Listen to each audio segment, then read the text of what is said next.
نحمده ونصلي على رسوله الكريم اما بعد فاعوذ بالله من الشيطان الرجيم بسم الله الرحمن الرحيم افنضرب عنكم الذكر صفحا ام كنتم قوما مسرفين وكم ارسلنا من نبي في الاولين وما يأتيهم من نبي إلا كانوا به يستهزئون فأهلكنا أشد منهم بطشا ومضى مثل الأولين صدق الله العظيم. درود شریف پڑھیں. اللهم صل على محمد وعلى آل محمد كما صليت على إبراهيم وعلى آل إبراهيم إنك حميد مجيد. اللهم بارك على محمد وعلى آل محمد كما باركت على إبراهيم وعلى آل إبراهيم إنك حميد مجيد. 25واں پارہ سورۃ الزخرف اور رکوع نمبر 1 اور آیت نمبر 5 6 7 8 تلاوت کی گئی ہے. ان آیات میں موضوع بیان کیا گیا ہے منکرین قرآن کو تنبیہ. جو لوگ قرآن کے منکر ہیں قرآن ان کو تنبیہ کرتا ہے کہ میرے انکار سے باز آ جاؤ. فرمایا افنضرب عنکم الذکر صفحا ام کنتم قوما مسرفین. بس کیا ہم نصیحت کرنے سے پہلو تہی کریں گے، یعنی ان لوگوں کو نصیحت کرنا چھوڑ دیں گے.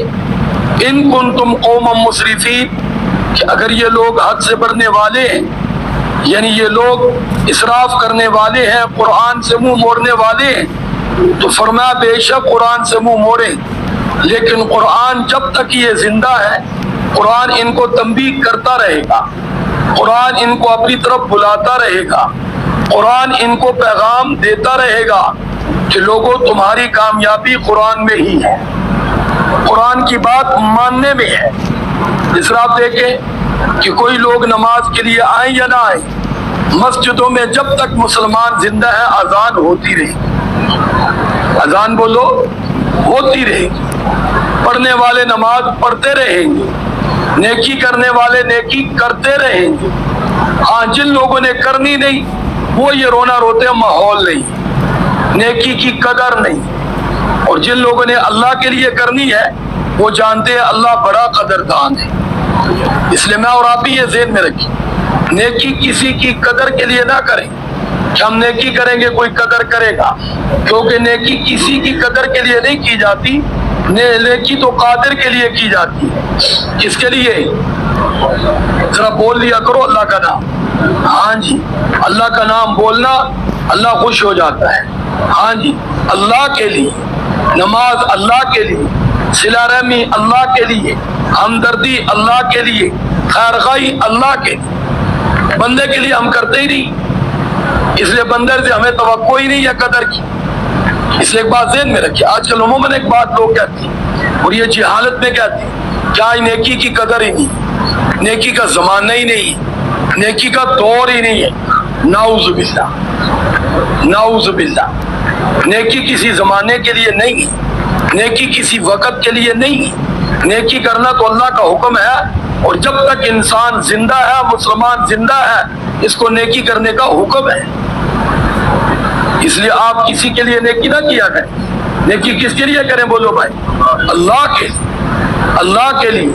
والدین کی خدمت اللہ کے لیے، رشتہ داروں کے ساتھ صلہ رحمی اللہ کے لیے. وہ بدلے میں کیا کرتے ہیں اس سے غرض نہیں ہے. اس لیے تو آتا ہے کہ جو لوگ اللہ کے لیے نیکی کرتے ہیں اس کی ساری دنیا بھی تعریف کرے، اس کی نیکی ضائع نہیں ہوتی. اور جو نیکی لوگوں کے لیے کرے، لوگوں نے تعریف کی، نیکی ضائع ہوگی. قیامت والے دن یہ نیکی اعمال نامہ میں نہیں ہو، کیونکہ قیامت والے دن ایسے شخص کے بارے میں کہا جائے گا کہ جس کے لیے تو نے نیکی کی تھی انہوں نے بدلہ دے دیا. تیرا مقصد واہ تھا وہ دنیا میں ہو گئی، ہمارے لیے کی نہیں، اس لیے اللہ فرمائیں گے ہمارے پاس کا کوئی بدلہ نہیں. تو اس لیے ہماری نیکی اللہ کے لیے ہے. تو یہاں بھی بہرحال ایسے لوگ جو حد سے بڑھنے والے ہیں، اسراف کرنے والے ہیں، دین سے منہ موڑنے والے ہیں، قرآن کہتا ہے ہم ان کو تنبیہ کرتے رہے. اللہ فرماتے ہیں ہمارے نبی یا نبیوں کے جو نائب ہیں جس طرح یہ امت پیارے آقا صلی اللہ علیہ وسلم کی نائب ہے، فرمایا یہ آگے آنے والوں تک اللہ کا پیغام پہنچاتے رہے، کوئی سنے یا نہ سنے۔ ہمارے ایک استاد محترم حضرت مولانا صوفی محمد سرور صاحب رحمہ اللہ تعالی، جامعہ شرعیہ کے شیخ الحدیث سے بڑے آدمی تھے، وہ فرماتے تھے ہم تو اللہ کی بات کہتے رہیں گے، کوئی نہیں تو یہ در و دیوار سن کے قیامت والے دن گواہی دے کہ یا اللہ اس نے تیرا ذکر کیا، اس نے امت کی فکر کی، اس نے تیرے بندوں کی خیر خواہی کی، اس لیے میں اور آپ بھی بہرحال یہ ذہن میں رکھیں۔ اور پھر اللہ تعالیٰ نے دوسری بات فرمائی وَكَمْ أَرْسَلْنَا مِن نَبِيٍّ فِي الْأَوَّلِينَ، فرمایا کہ پیارے آقا صلی اللہ علیہ وسلم سے پہلے بھی ہم نے ہر قوم امت کے لیے فرمایا کہ نبی بھیجے، نبی بھیجے۔ اب کیونکہ حضور آقا صلی اللہ علیہ وسلم کا جس قوم سے واسطہ پڑا تھا، ایک تو وہ اپنی قوم تھی اور دوسری انتہائی ہٹ دھرم قوم تھی، ہر بات پر ضد، ہر بات پر طعن و تشریح۔ تو اللہ رب العزت نے پیارے آقا صلی اللہ علیہ وسلم کو حوصلہ دیتے ہوئے فرمایا وَمَا يَأْتِيهِم مِّن نَّبِيٍّ إِلَّا كَانُوا بِهِ يَسْتَهْزِئُونَ، کہ محمد صلی اللہ علیہ وسلم یہ جو لوگ آپ کا مذاق اڑاتے ہیں یہ کوئی نئی بات نہیں، آپ سے پہلے بھی جتنے نبی آئے ان کا بھی مذاق اڑایا گیا ہے، ان کی بھی دعوت کا مذاق اڑایا گیا ہے۔ کم لوگ ایمان لانے والے، کم لوگ بات ماننے والے، بہت سے نبی قیامت والے دن ایسے آئیں گے اللہ کی بارگاہ میں جن کے ساتھ ایک امتی بھی نہیں ہوگا، ایک امتی یعنی ایک فرد بھی امت سے ماننے والا نہیں ہوگا، وہ تنے تنہا آئیں گے اللہ کی بارگاہ۔ لیکن فرمایا وہ کامیاب ہے کیونکہ انہوں نے اپنا پیغام پہنچا دی۔ تو نبیوں کے ذمے، دائی کے ذمے، مؤذن کے ذمے، واعظ کے ذمے اللہ کا پیغام پہنچانا، منوانا نہیں۔ بولو بھائی اللہ کا کیا کرنا؟ پیغام پہنچانا ہے، منوانا نہیں۔ مانے گا انسان اپنی مرضی سے، کامیاب وہی ہوگا۔ تو اس لیے بہرحال فرمایا کہ آپ پریشان نہ ہو، یہ کوئی نیا انداز نہیں ہے، یہ پرانا چلا آ رہا ہے۔ پھر اللہ تعالیٰ نے مشرکین مکہ کو تنبیہ کی ہے کیونکہ ان کو عموماً اپنی سرداری پر، اپنے وڈیرے پن پر اور اپنی قوم اور جتھے پر بڑا ناز تھا۔ وہ پیارے آقا صلی اللہ علیہ وسلم کو طنز بھی کرتے تھے، کہتے تھے آپ کے ماننے والے تو غریب لوگ ہیں، بلال ہیں، صہیب ہیں، یہ عموماً پیارے آقا صلی اللہ علیہ وسلم کی خدمت میں حاضر ہونے والے وہی لوگ تھے کہ جو معاشرے کے ستائے ہوئے لوگ، تڑپائے ہوئے لوگ تھے، غلام لوگ تھے، کمزور لوگ تھے۔ سردار تو بعد میں آئے تھے، ہاں جی۔ تو بہرحال اور یہ پیارے آقا صلی اللہ علیہ وسلم کا فرمان بھی ہے کہ ہر نبی کے ساتھ یہی معاملہ ہوا، اور اس امت میں بھی اول طبقہ کمزوروں کا آیا ہے، اور فرمایا قیامت کی نشانیوں میں بھی ایک نشانی یہی ہے کہ کمزور لوگ ہی دین کی طرف آئیں گے، کمزور لوگ ہی دین میں رہ جائیں گے، مالدار لوگ، سرمایہ دار لوگ، وڈیرے لوگ، ہاں جی، وہ بادشاہ لوگ، فرمایا وہ تو پیچھے رہ جائیں گے۔ اب ایسے ہو رہا ہے، ہاں پیچھے کی طرف۔ تو بہرحال فرمایا فَأَهْلَكْنَا أَشَدَّ مِنْهُمْ بَطْشًا، ہم نے ہلاک کیے ہیں ان سے بہت زیادہ طاقت اور قوت والے۔ اللہ فرماتے ہم نے جب کن کیا تو نیست و نابود کر دیا۔ لوگ لوگوں کو طاقت تو دکھا سکتے ہیں، لوگ لوگوں کے سامنے تو کر سکتے ہیں، اللہ کے سامنے کوئی پر نہیں مار سکتا۔ وہ تو پوری پوری قوم، پوری بستی، پورا شہر ایک لمحے میں زمین کو تھوڑا سا ہلائے زلزلے کی صورت میں تو تباہ و برباد کر۔ اس طرح آپ دیکھ لو پانی کا تھوڑا سا اللہ تعالیٰ خزانے میں سے وہ چھوڑے تو آپ جانتے بڑی بڑی بلڈنگوں کو بہا کے لے جاتے ہیں۔ کون بولو بھائی؟ پانی، ہاں جی۔ تو اس لیے بہرحال اللہ فرماتے ہیں کہ ان کو زیادہ بڑے بول نہیں بولنے چاہیے کہ ان کو مشرکین مکہ کو، اور میں اور آپ بھی ذہن میں رکھیں زندگی میں کبھی بڑا بول نہیں بولنا چاہیے۔ اس بارے میں استاد محترم کی بات بڑی پیاری، فرمایا کہ ہم منزل پہ نہیں ہے، راستے میں۔ کس میں بولو بھائی؟ راستے کا مسافر کسی وقت بھی لٹ سکتا ہے، کسی وقت ایکسیڈنٹ ہو سکتا ہے، کسی وقت کوئی آفت آ سکتی ہے، کسی وقت کوئی مصیبت آ سکتی ہے۔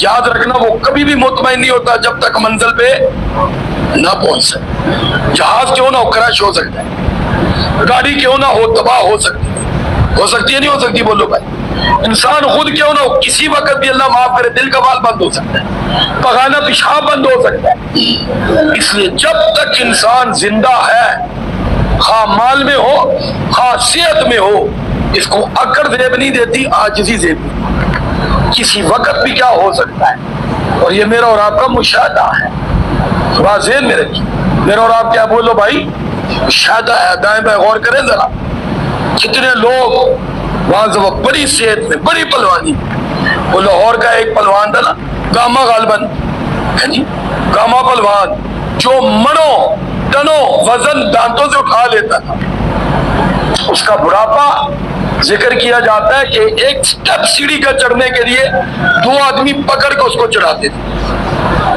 کتنے آدمی بولو؟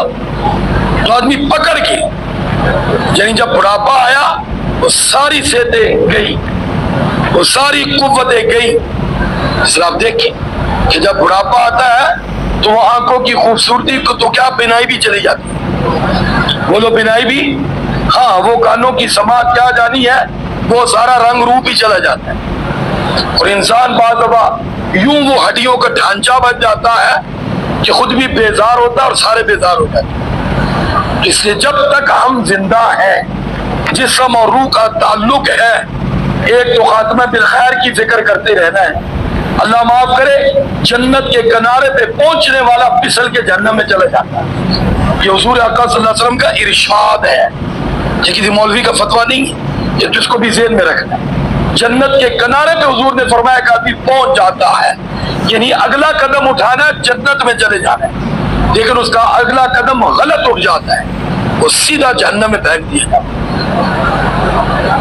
جب تک کوئی آدمی زندہ ہے، وہ بڑے سے بڑا ظالم، دجال، کذاب، کافر کیوں نہیں، حضور آقا صلی اللہ علیہ وسلم کا ارشاد ہے کہ جہنم کے کنارے پہ پہنچ جاتا ہے، لیکن ایسی نیکی سرزد ہو جاتی ہے، کلمہ ایمان زبان پہ آ جاتا ہے، وہ شخص اٹھا کر جنت میں ڈال دیا جاتا ہے۔ اس لیے کسی کافر کو، کسی ظالم کو، کسی کو حقیر نہیں جانا، بولو کسی کو حقیر، جب تک انسان زندہ ہے نا، کسی وقت کیا سے کیا ہو سکتا ہے، کیا سے کیا ہو سکتا ہے۔ انسان بہت کمزور ہے، خلق الانسان ضعیفا، یہ تو قرآن میں اللہ نے اعلان فرمایا خود بنانے والے نے کہ میں نے انسان کو انتہائی کمزور پیدا کیا، انتہائی۔